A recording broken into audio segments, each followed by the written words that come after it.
आज हम बात करेंगे नेचुरल गैस की ट्रेडिंग रणनीति पर। एक ऐसा मार्केट जो जितना आकर्षक है उतना ही रिस्की भी है। बिल्कुल। और शुरुआत यहीं से करते हैं। नेचुरल गैस को बाकी कमोडिटीज से अलग क्या बनाता है? इसकी कीमतें डिमांड, सप्लाई, मौसम और जियोपॉलिटिकल घटनाओं से बहुत जल्दी बदल जाती हैं। हाँ, जैसे ही ठंड बढ़ती है, गैस की डिमांड अचानक उछल जाती है और कीमतें चढ़ जाती हैं। और यहीं से ट्रेडर्स को मौके मिलते हैं शॉर्ट टर्म प्राइस मूवमेंट से मुनाफा कमाने के। लेकिन साथ ही यह बहुत वॉलेटाइल भी है। एक छोटी सी खबर से भी कीमतें हिल सकती हैं। बिल्कुल, इसलिए ट्रेडिंग करते वक्त टेक्निकल इंडिकेटर्स का सहारा लेना जरूरी हो जाता है। MACD, RSI, बॉलिंजर बैंड्स, ये सारे टूल्स सिग्नल देने में मदद करते हैं, खासकर एंट्री और एग्जिट के लिए। लेकिन क्या सिर्फ टेक्निकल एनालिसिस काफी है? नहीं, फंडामेंटल फैक्टर्स जैसे स्टोरेज डेटा, वेदर रिपोर्ट्स और LNG एक्सपोर्ट भी इक्वली इंपॉर्टेंट है। जैसे हर गुरुवार को US EIA की नेचुरल गैस स्टोरेज रिपोर्ट आती है, वो बहुत बड़ा इंपैक्ट डालती है। और अगर एक्चुअल स्टोरेज एस्टिमेट से ज्यादा निकलती है तो प्राइसेस नीचे गिरने लगती हैं। यानी कि डेटा आने से पहले पोजीशंस लेना रिस्की हो सकता है। बिल्कुल, कई बार लोग डेटा लीक या अनुमान के आधार पर गलत पोजीशंस ले लेते हैं। ऐसे में स्टॉप लॉस सेट करना जरूरी हो जाता है ताकि नुकसान सीमित रहे।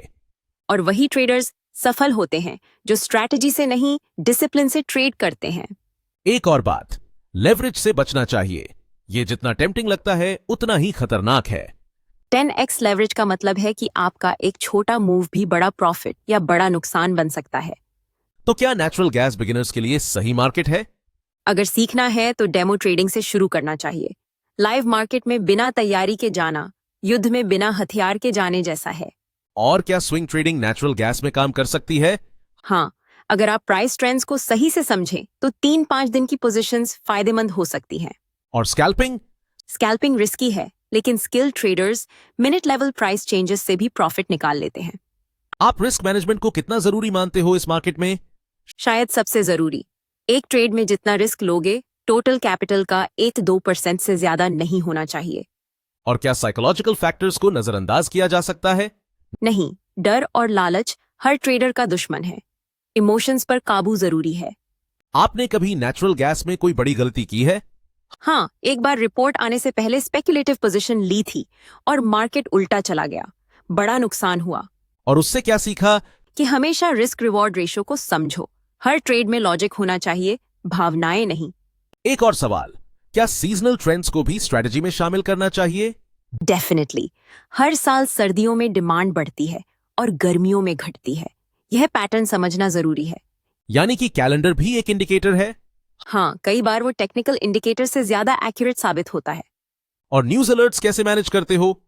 मैं प्राइस अलर्ट्स और न्यूज फीड दोनों सेट करता हूँ ताकि कोई बड़ी खबर छूटे नहीं। और बिगिनर्स के लिए कोई रिसोर्सेज जो खास तौर पर नेचुरल गैस पर फोकस करते हैं? EIA की वेबसाइट, investing.com और कुछ टेलीग्राम चैनल्स काफी मददगार होते हैं। चलो, अब अगर किसी को आज से ट्रेडिंग शुरू करनी हो तो पहला स्टेप क्या होना चाहिए? पहले एजुकेट करो खुद को। मार्केट के बेसिक्स, इंडिकेटर्स और रिस्क मैनेजमेंट पहले समझो। और अगर कोई ऑलरेडी ट्रेड कर रहा है पर कंसिस्टेंट प्रॉफिट नहीं कमा रहा? तो जर्नल बनाओ। हर ट्रेड का रीजन, एंट्री एग्जिट पॉइंट और रिजल्ट नोट करो। पैटर्न समझ में आने लगेंगे। बिल्कुल, खुद की गलतियों से बड़ा टीचर कोई नहीं होता। और इस गेम में पेशेंस ही सबसे बड़ा हथियार है। तो चलिए, आज की बात यहीं खत्म करते हैं। लेकिन जाते जाते एक सवाल, क्या हम सिर्फ प्रॉफिट के लिए ट्रेड कर रहे हैं या सीखने के लिए भी तैयार हैं? सोचने वाली बात है। अगली बार फिर मिलते हैं एक नए विषय के साथ। तब तक सेफ ट्रेड करो, स्मार्ट ट्रेड